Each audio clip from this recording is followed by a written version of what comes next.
निर्दलीय प्रत्याशी हैं नकुल चेयरमैन पद के हसीन के जो विधायक है मौजूदा विधायक मोहम्मद इस्राइल यही कहा जाता है इनके बीच में पहुंच चुके हैं आज कार्यालय का उद्घाटन करने। किस तरीके का उत्साह लोगों में दिखाई दे रहा है आप देख सकते हैं यहाँ पर।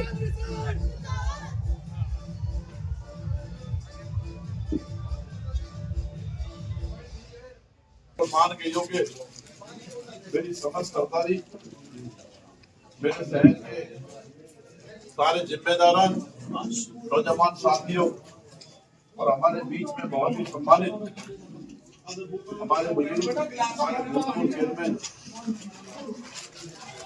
ठाकुर मुन्ना सिंह जी उनका समस्त परिवार समस्त शहरवासी में सदगुरु हमारे पत्रकार साथियों सरपंच जुम्मा सरपंच साहब पीछे रख दिए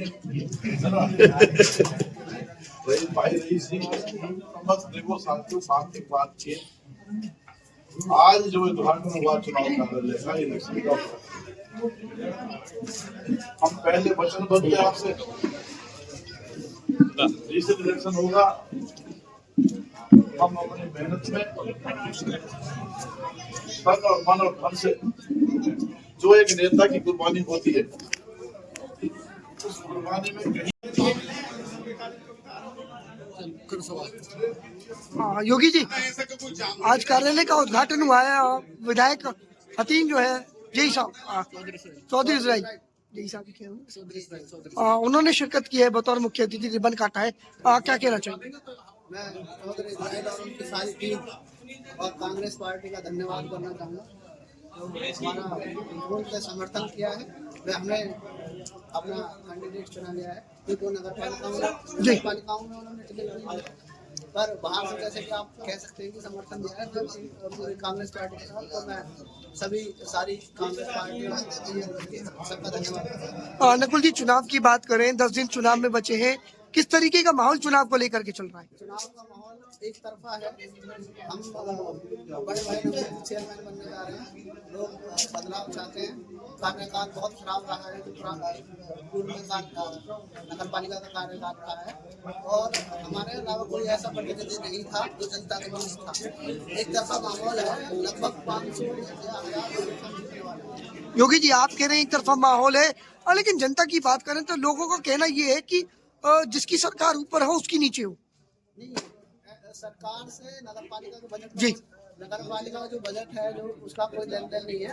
सरकार किसी की हो नगर पालिका में जो बजट आता है वो आता ही है वो रुकता नहीं है। और बीजेपी जो पार्टी है इसने नगर पालिकाओं में जो हमारी छोटी नगर पालिकाएं जैसे इसमें सिर्फ इसलिए टिकट दी है क्योंकि इसको इस इलेक्शन को प्रभुत्व का इलेक्शन बना दिया गया है कि भाई हमारी सरकार है तो हम किसी भी आदमी को चुन के चेयरमैन बना सकते हैं। पर ऐसा नहीं है चेयरमैन चुनती है जनता। अगर पार्टियां जिनको चुन दे और वो ही बन जाए तो फिर इलेक्शन का क्या मतलब रह जाएगा। तो ये इसका जवाब जनता देगी और वही चेयरमैन उसी चेयरमैन को दोबारा टिकट में लिया जो इससे 5 साल पहले था उसने कोई काम नहीं किया तो इसका जवाब जनता देगी। क्योंकि जी 5 साल की बात करें पिछले 5 साल कार्यकाल भाजपा का रहा विधायक भी भाजपा के रहे चेयरमैन भी भाजपा के रहे क्या कुछ काम क्या हसीन के लिए वास्तव में हो पाए।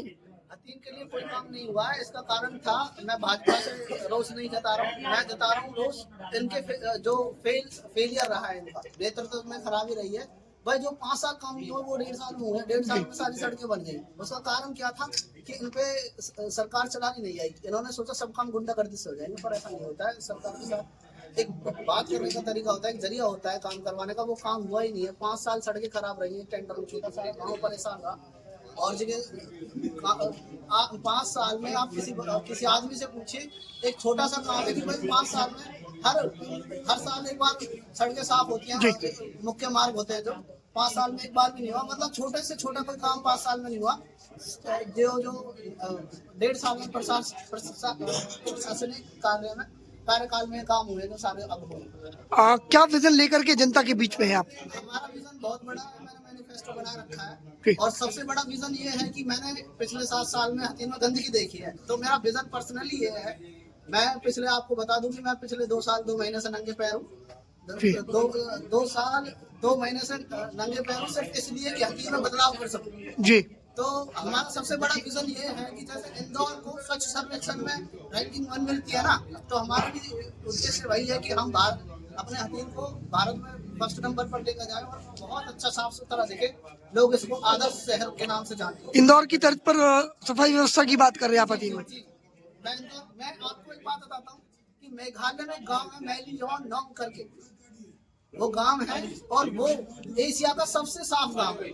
आप तो हम तो तब भी शहर है, वो एक बहुत छोटा सा गांव है और वो एशिया का, भारत का नहीं एशिया का सबसे साफ गांव है।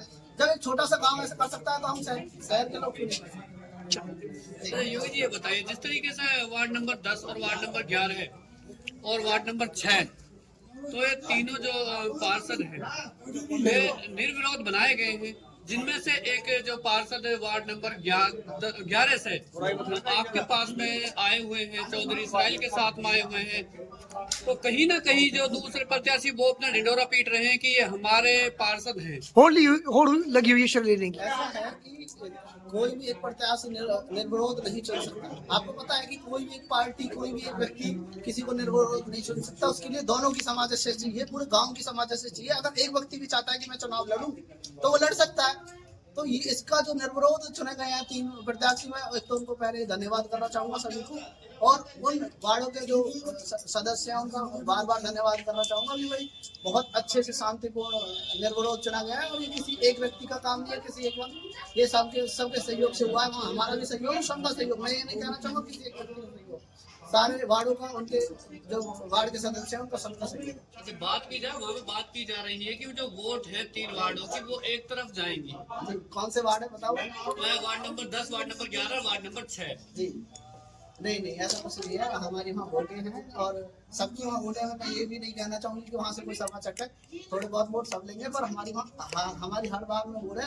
ऐसा कहीं भी किसी वार्ड में नहीं है कि किसी की वहाँ वोट ना हो। किसी भी वार्ड में, मैं अपनी भी कह रहा हूँ, किसी और की भी कह रहा हूँ। हमारी क्या बता रहे हैं आप, 10 और 11 में हमारे 80 से 90%, 11 में 90% और 10 में 80%। अच्छा, बात की जाए 11 नंबर वार्ड की, बात 14 नंबर वार्ड की, विकास की बात आती है तो वहाँ पे बोलते हैं कच्ची कॉलोनी है, वोटों की बात आती है तो बोलते हैं हमारे वोटर हैं वहाँ पे। ये आपने बहुत अच्छा सवाल करा है, इसके ऊपर मैं आपको जवाब देता हूँ और आपसे आग्रह करूंगा कि इस जवाब को जरूर हाईलाइट किया जाए। भाई वार्ड नंबर 11 और 14 बता रहे हैं ना आप, वार्ड नंबर 11 और 14 को चेयरमैन साहब जब वार्ड हथीन की एरिया बढ़ाने की बात आती है तो जब तो उनकी वोट ही कटवा देते हैं वो, जब वार्ड और वोट लेने की बात जाती है तो उनको वो वार्ड मेंबर लगने लगते हैं। और ऐसे ही वार्ड नंबर 11 और 14 में रविंद्र चेयर, मैं नाम नहीं लेना चाहूंगा, चलो हमारे प्रत्याशी है, उन्होंने वहाँ घर फुटवा दिए लोगों के घर। जो बड़ी आप समझ सकते हैं कि भाई कैसे घर बनते हैं लोग, मजदूर लोग कैसे घर बनाते हैं, सारी जीवन का कमाई अपनी घर में लगाते हैं। तो वहाँ लगभग 20 घर तोड़े गए थे कुछ साल पहले।